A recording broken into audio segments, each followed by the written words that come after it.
Bonjour à vous les camarades, les amis. Ça fait toujours plaisir d'annoncer une très bonne nouvelle. Surtout lorsqu'on mène une bagarre aussi âpre que la nôtre. Les postiers et postières du 92 en grève samedi, ça fera 300 jours qu'on est en grève reconductible avec une violence de la part de l'entreprise rarement connue, rarement vécue dans un conflit du travail, puisque aujourd'hui la boîte nous met des payes à 0 € depuis maintenant presque 10 mois. Elle s'attaque à notre complément familial, puisque comme elle s'attaque à nos salaires avec des payes à 0 €, plus de complément familial, plus de mutuelle, plus de tutélaire. Voilà, elle tente de nous affamer.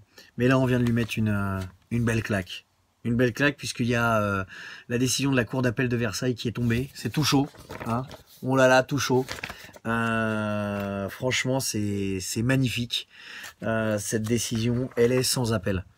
Monsieur Loyer, directeur départemental du 92. Monsieur Lefebvre, directeur régional. Monsieur Gosset, responsable des relations sociales. Monsieur Val, Monsieur Dorge, respectivement directeur national du courrier pour Monsieur Dorge et directeur PDG de la Poste. Il faut maintenant négocier. Il est grand temps de négocier. Voilà, c'est plus possible de continuer comme ça. Vous avez vu la décision de justice? Vous avez vu que tous ces chefs d'établissement, tous ces chefs d'équipe que vous avez lâchés sur nous lorsqu'on allait dans les centres, vous avez tort. Voilà, la seule chose qui régit un représentant syndical, c'est pas le décret de 82. Il y a plein d'autres textes qui régissent le droit syndical pour un représentant syndical.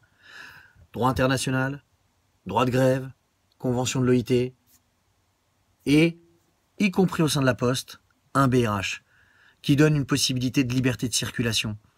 La seule chose, c'est une information préalable, mais elle n'est soumise à aucune autorisation. Je le répète, soumise à aucune autorisation. Je vais vous lire, parce que c'est savoureux, puis c'est important quand même que vous connaissiez un petit peu le droit, vous, tous les représentants de la Poste. Je vais vous le lire, parce que c'est très important. Très, très, très important. C'est l'accord du 4 décembre 1998. Vous voyez? Et là, hop, on le voit pas. Hop, accord du 4 décembre 1998 sur l'exercice du droit syndical en vigueur et applicable en l'espèce.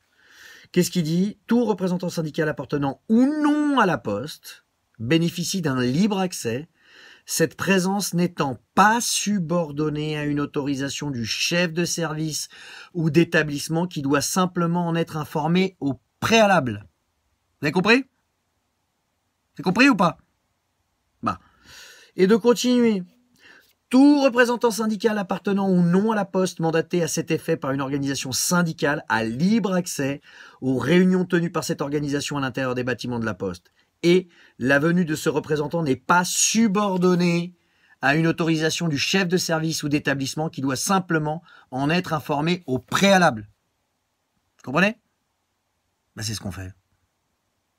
Et vous, tout le temps, non, je vous autorise pas, vous devez partir, on va faire intervenir la police, les huissiers. Tout cet argent dépensé, 6 millions d'euros que vous avez dépensé.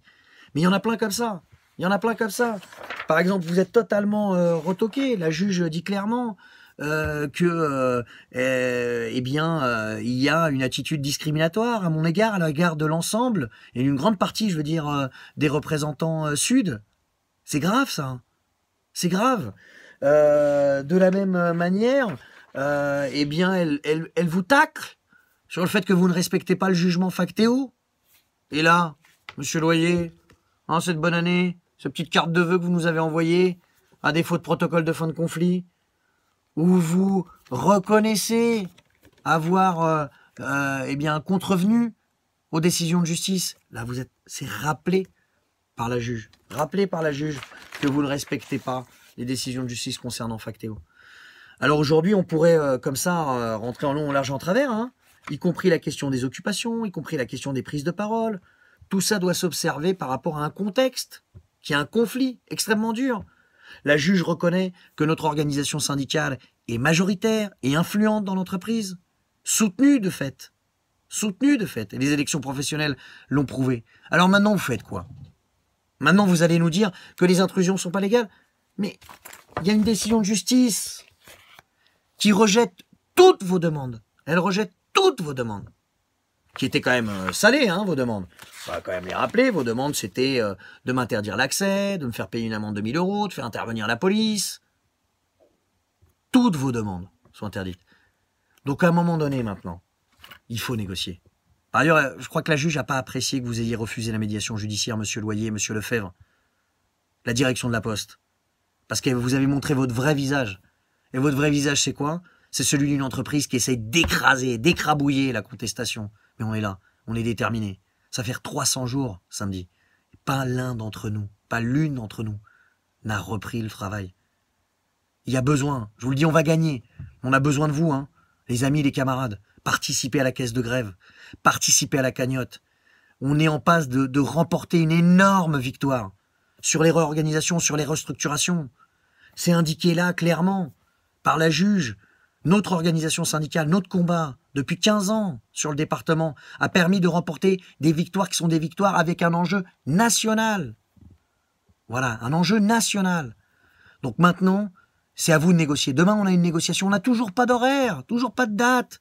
Alors ça doit être un peu difficile à digérer quand même, hein, cette décision de justice. Merci à vous, vraiment. Merci à vous toutes et tous ceux qui nous soutiennent depuis 10 mois. On peut faire basculer la situation.